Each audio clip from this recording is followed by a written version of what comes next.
चलो next question करते हैं। Consider the following statement. NF3 molecule has trigonal planar structure. तो देखो NF3 की स्ट्रक्चर देखते हैं। NF3 3 बॉन्ड हो गए यहाँ पे फ्लोरीन के साथ और एक लोन पेयर हो गया। तो इसने बोला है ट्राइगोनल होगी, ट्राइगोनल, लेकिन प्लेनर नहीं है ना।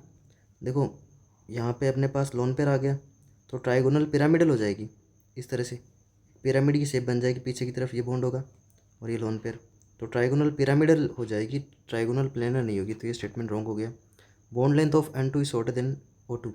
भाई नाइट्रोजन ने 3 बॉन्ड बना रहा है और ऑक्सीजन 2 बॉन्ड बनाता है, तो 3 बॉन्ड होगी, उसकी लेंथ क्या होगी, छोटी होगी।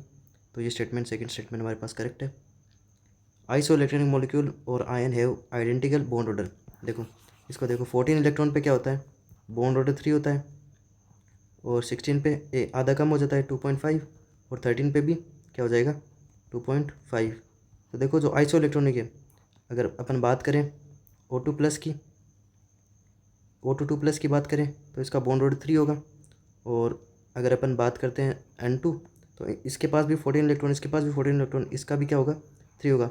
तो जिसके पास 14 इलेक्ट्रॉन होंगे उसका बॉन्ड ऑर्डर 3 होगा। तो यानी बॉन्ड ऑर्डर सेम कब होगा, जब electron number of electron same होंगे। तो यानी आइसो इलेक्ट्रॉनिक स्पीसीज होगी या मॉलिक्यूल होगा, उसके पास क्या होगा, उसका बॉन्ड ऑर्डर क्या होगा, आइडेंटिकल होगा, सेम।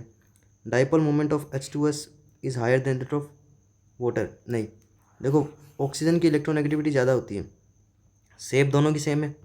सल्फ़र के पास भी 2 लोन पेयर है, तो शेप दोनों की सेम है। ऑक्सीजन के पास भी 2 लोन पेयर है,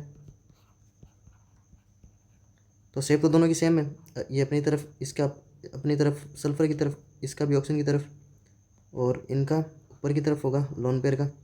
लेकिन देखो ऑक्सीजन की इलेक्ट्रोनेगेटिविटी ज़्यादा होगी तो ऑक्सीजन का ज़्यादा होगा। तो यानी ये स्टेटमेंट क्या हो जाएगा अपने पास, रॉन्ग हो जाएगा। तो स्टेटमेंट राइट कौन कौन से अपने पास, बी और सी ऑप्शन डी में ये क्वेश्चन है JEE मेंस 2023 का। Thank you.